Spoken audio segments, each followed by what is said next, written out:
What's up, guys? 1-0 last night with the Celtics winning and covering. We'll see what winds up happening in that series. Indiana kind of packed it in the fourth quarter, and I think Halliburton actually got hurt. So he and Siakam were both basically out of the game for the fourth quarter. But Celtics definitely have a stranglehold on the series, are pretty clearly the better team. So that one worked out.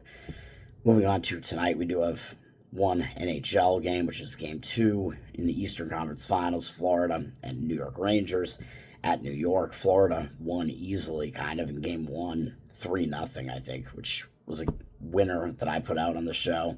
I'm not going to be playing in this one in game two, but in game two, I lean with the zigzag, lean to the Rangers in this one after they played pretty poorly in game one. I kind of expect them to come back and play better in game two, even though I think Florida is the undervalued commodity in the series and is the better team of the two, as the odds makers are telling you, which is contrary to what the public thinks. Florida, a road favorite again in this one, but the line has kind of moved down from like the minus 115 range, minus 112 range, down to like minus 108. So the line is a little bit shorter on Florida on this one than it was in game one, which is understandable because I think the expectation is that the Rangers are going to bounce back and adjust and play better, and Florida doesn't really have any adjustments to make because they played so well in game one. So I do lean to the Rangers there. Rangers are public again with like 70-something% of the tickets, but they do have 80-something% of the cash in this one, which is driving the number down on them. So the lean would be to the Rangers. In the NBA game, this one is tough to actually come in on the zigzag in this one with the Minnesota Timberwolves, which is kind of the way that I would lean in this one. This is a 1-0 series with Dallas taking the first one for me the other night. Another one that I won on with Dallas covering the spread. Dallas won outright in game one. Two good defensive teams, but again, you expect the adjustments to be made on the Minnesota side because Minnesota is the slightly better team, I would say, as the odds makers have been telling you. Expect them to make the adjustments and bounce back in game two because they will have the adjustments to make after a bad game one at home. That is what I would expect. But in game one, where they were laying 4 or 4.5, they're laying up to like 5.5, maybe even more in this one. So I don't think there's that much value in actually laying that number. So I don't quite really want to get involved and do that. But I think that is probably the correct side in this one. Although Dallas, I've been saying, I think they're undervalued in the series. I think the teams are closer than people think that they are. And both teams play really good defense. Dallas, since they made those trades for two of the guys that they have starting now, Washington and Gafford, is that his name? They made those two trades somewhat late in the season. Since they've had those guys, they've been a completely different team and played even better. They're like 21. They were 21-7 in the regular season with those two guys. If you exclude the final two games that they didn't really care about and didn't really matter, and of course they've been playing really well with these guys throughout the playoffs. So Dallas, I mean, I kind of lean towards them to win this series, but I don't think this is a great spot for them in this one. Minnesota, I believe, is the public team again in this one, but I do think they have the cash discrepancy on them as well, more of the cash than the tickets. So even after game one, the public can see, well, Dallas won game one, so it seems like maybe it's going to be a pretty competitive series. They're still coming in on Minnesota to more of an extent for now, I think, at least from what I can see in the market. My two actual plays today are going to be in Major League Baseball. I think we have a few like really crazy situations here. I'm going to play on the two that I think are the best situations to play, or going against the teams that I think are in the worst situations, which one of them we're laying a hefty price, and that is with the Philadelphia Phillies. I'm laying the run line on this one on the road, minus 1.5, and the line has gone up. They were minus 180 on the money line at one point, and they've gone up to like minus 200, more than that, minus 210 maybe even on the money line. The run line, minus 1.5. It looks like you can only get like minus 125 now. I think I got in at like a little bit below that, but that is the recommended play there, the run line. Philadelphia Phillies minus 1.5, minus whatever it is, like a kind of a short juice still on it, minus 120 something. It's the closest you can get to like a pick 'em price on it. Like you go up to like a minus 2.5 run line and pay like plus money on it to get a little bit better value. Maybe then you need them to win by 2.5 runs. I don't know, this is a really bad spot for the Colorado Rockies, and it is in Colorado where the ball tends to fly, so you could maybe expect it's going to be a higher scoring game, so that does help laying a run line favorite like this on the Phillies. So the -2.5, I think you can probably get it like +1, maybe even +110, something in that range. I don't know. So either one of those, I mean, I'm fine with it. I like the 1.5 better though, just because it's more. It's a lot more likely they're going to cover that than the 2.5. But of course, you're paying for it. This is just a horrible spot for the Rockies. I mean, the Rockies played extra innings yesterday, while Philadelphia did also play yesterday. But Philadelphia played a standard 9-inning game, I believe.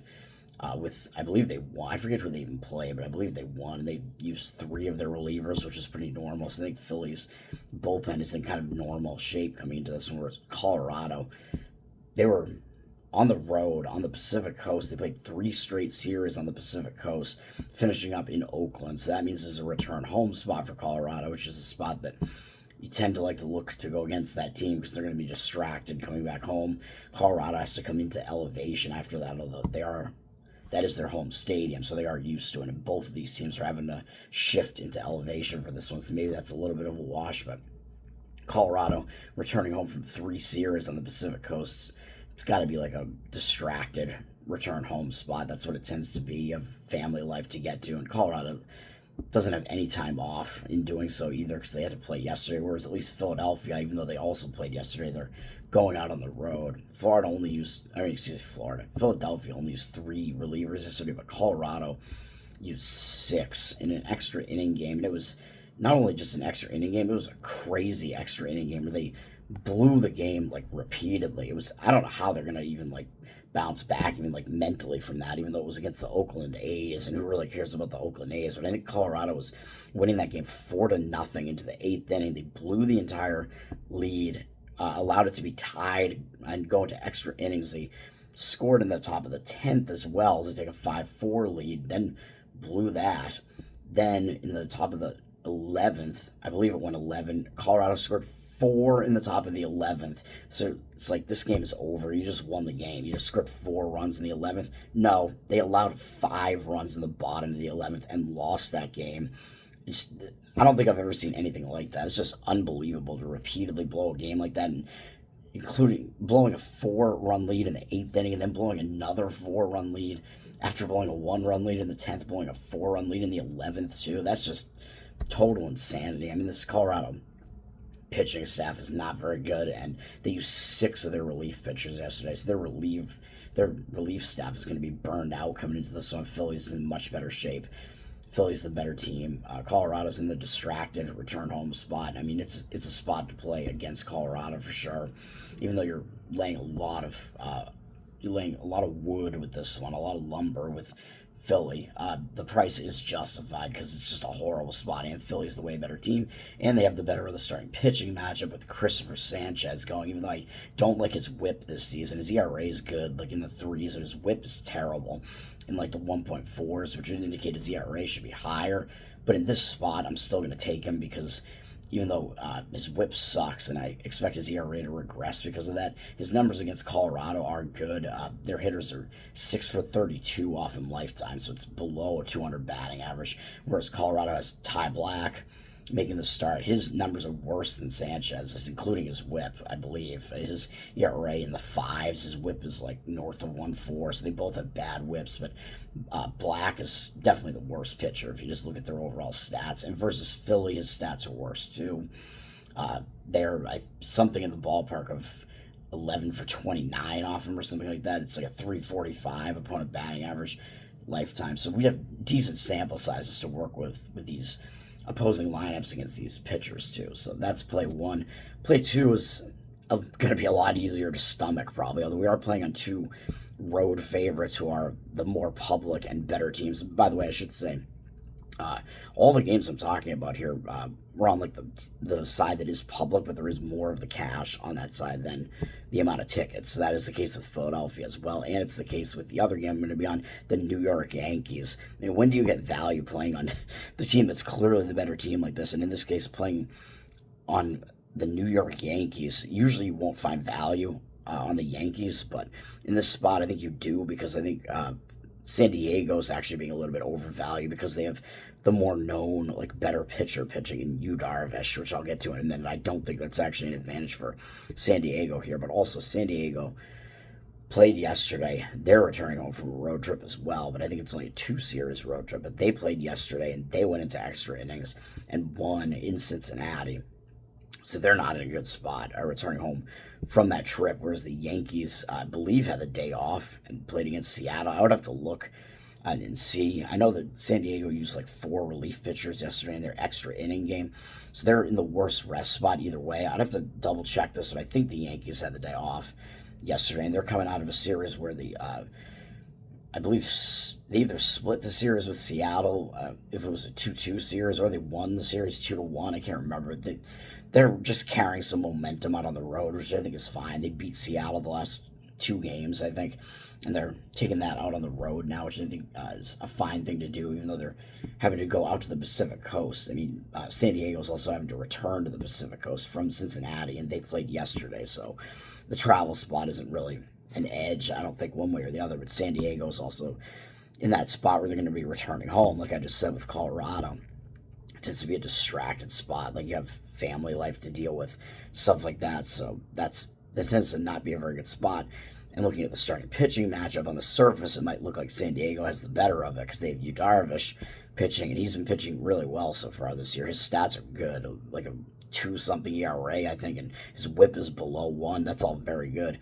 But against these Yankees hitters, this very potent Yankees lineup, his stats are pretty bad, I would say, with it's in a sample size of, I think, 43 at bats or something. The Yankees, I think, are 17 for 43 off him. I looked it up. Whatever it was, the Yankees are, they hit like almost 400 off of Darvish in a sample size of 40 something at bats. That's crazy, like a 395 batting average. I know I'm not mentioning like all the OPSs and stuff like that because I'm just not looking at the stats here just because I just have my phone here, so I'd have to be switching back to it. Don't have my full computer set up here, but whatever. My mind can still kind of remember some of this. And for the Yankees, they have Carlos Rodon pitching. I mean, his stats are not bad this year. I mean, he's got an ERA in the 3s, 1.2 something whip. 1.2 exactly. I think it's not terrible. I think he's probably not the better of these 2 pitchers, although Yu Darvish is getting up there in age. And like I said, Darvish has really bad stats against the Yankees, whereas for Rodon, which I think you're getting some value at the line because the public probably is, I mean, they're still coming in on the Yankees, but maybe less than they should because I think Darvish is the no quantity. I think that's giving us value on the line, too, because the odds makers are having to line this like Yu Darvish is the better pitcher because his overall season stats are better, but versus these opposing hitters, that's not the case. And Rodon's stats aren't really that bad for the Yankees, but versus the San Diego hitters, they're like 9 for 60 off him lifetime, so you get a big sample size to work with. And in 60 at bats, they hit below 200 off him. So Yankees minus 115 on the run line is going to be that play. That one's a lot smaller of a price to be laying. It's still a pretty bad spot for the Padres going against them. Those are the 2 plays. Philadelphia Phillies minus 1.5 run line at minus 120 something, whatever. And New York Yankees minus 115 on the money line. Let's do it. Peace.